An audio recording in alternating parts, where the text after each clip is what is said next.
Hello everyone, welcome to my channel love for journalism. আর love for journalism মানে রবিবার রাত 9টা আর সঙ্গে তোমরা। লাভ ফর জার্নালিজমে আজ আরো একটা নতুন ভিডিও। এর আগের ভিডিওগুলোতে ভালো সাড়া পেয়েছি, তোমাদের ভালোবাসা পেয়েছি, তাই জন্য আরো একটা থ্যাংক ইউ। আর নতুন বছর শুরু হয়েছে মানেই নতুন উদ্যমে কাজ শুরু হবে, তা আর বলার অপেক্ষা রাখে না। নিশ্চয়ই সবাই খুব খুব ভালো আছো। আজ আমরা কি বিষয় নিয়ে আলোচনা করব? তোমাদেরই একটা প্রশ্নের উত্তর দেব, খুব সংক্ষেপে সেই প্রশ্নের উত্তর দেব। তোমরা প্রশ্ন করেছো যে দিদি, একজন অ্যাঙ্কার হতে গেলে সবসময় তো অ্যালার্ট থাকতে হয়। একদম এই প্রশ্নের উত্তরটাই আজকে দেব। শুধু অ্যালার্ট থাকতে হয় না, একটু বেশি অ্যালার্ট থাকতে হয় আমি বলবো, অন্তত আমার এটা মনে হয়। আগেও বলেছি, যেটা আমার মনে হয় আমি সেটাই বলবো, বাকিটা তোমাদের ওপর। আমার সঙ্গে অনেকের মত মিলতেও পারে, অনেকের মত নাও মিলতে পারে।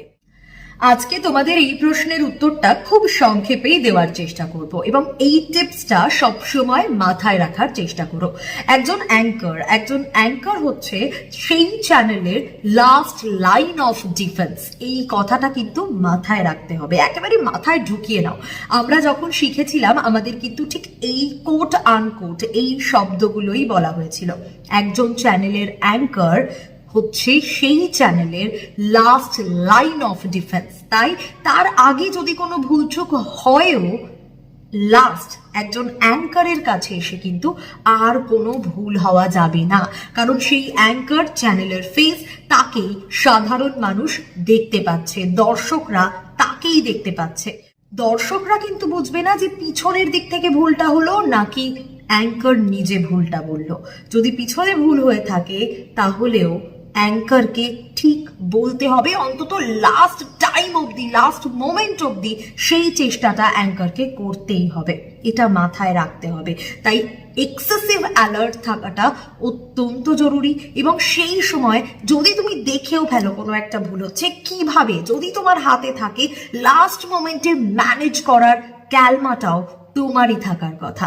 লাস্ট মোমেন্টে তুমি কিভাবে ম্যানেজ করবে সেটা কিন্তু পুরোটাই তোমার হাতে, অর্থাৎ একজন অ্যাঙ্কারের হাতে।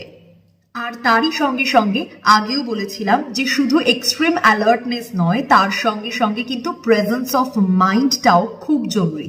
কারণ ওই প্রেজেন্স অফ মাইন্ড দিয়েই তুমি সেই মুহূর্তে পুরো সিচুয়েশনটাকে ম্যানেজ করতে পারবে। প্রেজেন্স অফ মাইন্ড যদি না থাকে তাহলে কিন্তু সেই সময় একটা ভুল হয়েই যাবে। আর একটা ভুল হওয়ার পর তখন কিন্তু কোথাও গিয়ে সেই ল্যাক অফ কনফিডেন্স, সেই শব্দগুলো আবার চলে আসে।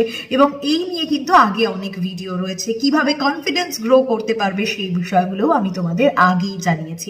তাই মাথায় রাখতেই হবে, শুধু অ্যালার্ট থাকা নয়, অলওয়েজ এক্সট্রিম অ্যালার্ট থাকতে হবে, যাতে তোমার মাধ্যমে কোনো ভুল না হয়। এবং দেখো, সিচুয়েশন ম্যাটার্স। কোনো না কোনো সময় যদি ভুল হয়েও যায়, তাহলে সেই ভুলটাকে কিভাবে ম্যানেজ করবে সেটা ওই প্রেজেন্স অফ মাইন্ড দিয়েই সম্ভব।